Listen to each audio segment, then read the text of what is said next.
Hello everyone, welcome back to Coach Craig Sports. Today's Monday, so we're going to be talking about the top 5 fantasy performers at each position from the past week. We'll start off with the quarterback position. First off, we got Tom Brady, 33 out of 45. This is 369 passing yards, 4 touchdowns, 0 interceptions, 1 yard rushing, and a rushing touchdown as well. 44.86 fantasy points. If you guys are unfamiliar with my video format, this is 6 point per passing touchdown league. If you're in a league that uses otherwise, just adjust accordingly. Justin Herbert is next, 27 out of 43. 347 passing yards, 3 touchdowns, 0 interceptions, 66 rushing yards, and 1 touchdown. 44.48 fantasy points. Herbert's had a great start to the year, and we just look for him to continue this going forward. Obviously, with Tom Brady, he's been very hit or miss this year, but he's definitely got the weapons around him to produce week in and week out. Look at him as a low-end fantasy quarterback 1. Kyler Murray's next up, 34 out of 48. Had a pretty good game last night overall.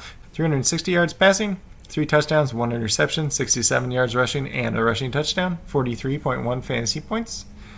Baker Mayfield, 22 out of 28. 297 yards, 5 touchdowns, 1 interception, and -1 yards rushing. 39.58 fantasy points.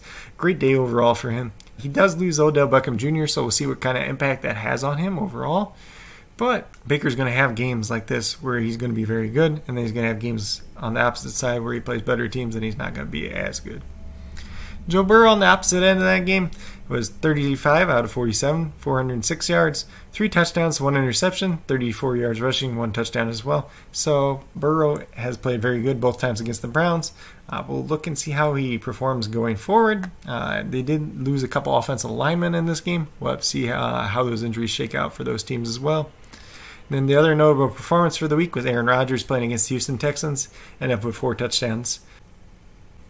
Then we move over to the running back position. The running back position was highlighted by Jeff Wilson Jr. If you guys have been paying attention to my channel, Jeff Wilson Jr. is somebody I really thought could make an impact if he was ever given the chance. He had 112 yards rushing yesterday, 3 touchdowns, 2 receptions for 8 yards as well, 32 fantasy points overall. This is going to be in PPR format for the rest of the positions. James Robinson, 119 yards rushing, 1 touchdown, 4 receptions, 18 yards, and 1 touchdown receiving as well. 31.7 fantasy points. This is obviously his best game of the year. Going back to Jeff Wilson Jr., we'll talk about him a little bit more in the waiver wire episode tomorrow. Then Alvin Kamara, he had an average day for Alvin Kamara. 83 yards rushing, 8 receptions, 65 yards receiving, 22.8 fantasy points. Definitely a day that didn't hurt you at all. Todd Gurley is next, 63 yards, 2 touchdowns, 2 receptions for 19 yards. He did score that touchdown at the end of the game where he was trying not to score. Probably helped you out in fantasy, but didn't help the Falcons as much win the game. 22.2 fantasy points.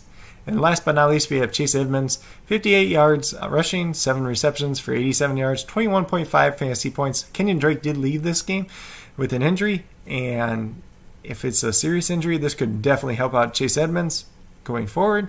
Probably won't talk about him in the waiver wire episode because he's already owned in more than half the leagues. But if he's out there in your league, be sure to. He's definitely a guy you want to go after at this point in time. For other notable performances, we have Antonio Gibson over 100 yards rushing against the Cowboys and a touchdown as well. Then from the wide receivers, this was a pretty big wide receiver week. Tyler Lockett leads the way, 20 targets, 15 receptions, 200 yards, 3 touchdowns, 53 fantasy points.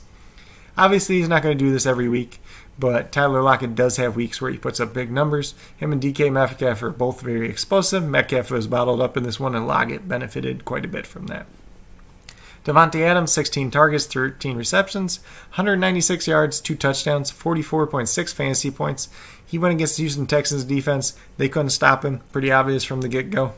And then Bradley Roby left the game. It only helped Adams even more. Deontay Johnson looked very good this week, coming back from injury.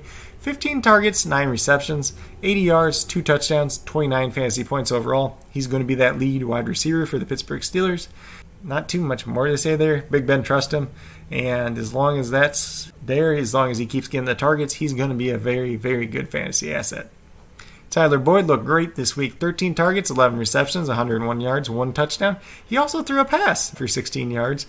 And he had 27.74 fantasy points. Then last but not least on the list of the top 5 is A.J. Brown. 8 targets, 6 receptions, 153 yards, 1 touchdown.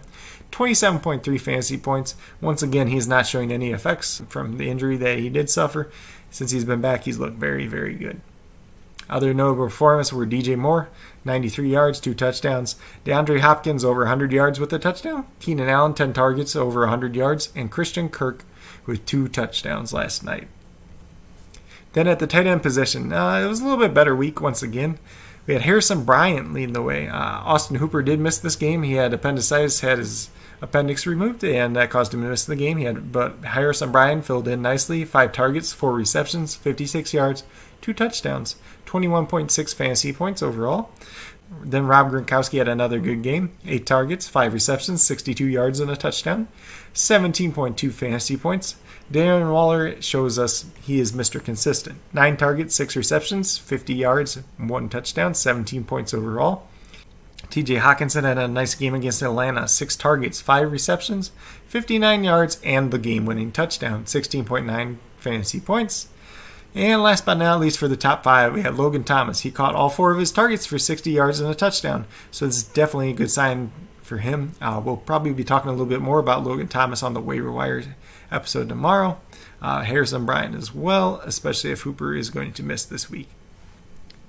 Other notable performances to mention were Richard Rodgers.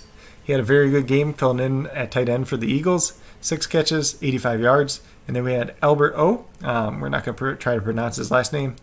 Most people just call him Albert O anyways. Rookie tight end for Denver. Played with Drew Lock in college. He had 7 targets, caught all 7 of them this week for 60 yards. So him and Noah Fant could make a great 1-2 punch at tight end. They are both very athletic tight ends. And we'll look to see how they use Albert O going forward in their offense. But there's not too much else to say for the top performers for this week. These were the top 5 guys at each position. If you guys think I missed anyone or there's some other notable performances that you want to mention, be sure to leave them down in the comments. If you guys liked and enjoyed this video, please give it a thumbs up. If you haven't already subscribed to the channel, please consider doing so. It helps build the community that we're trying to build here at Coach Craig Sports.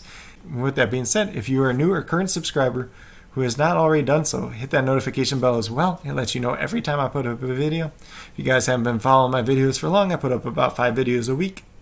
And with that being said, that's all I got for this video. Hope you guys enjoyed and have a great rest of your day.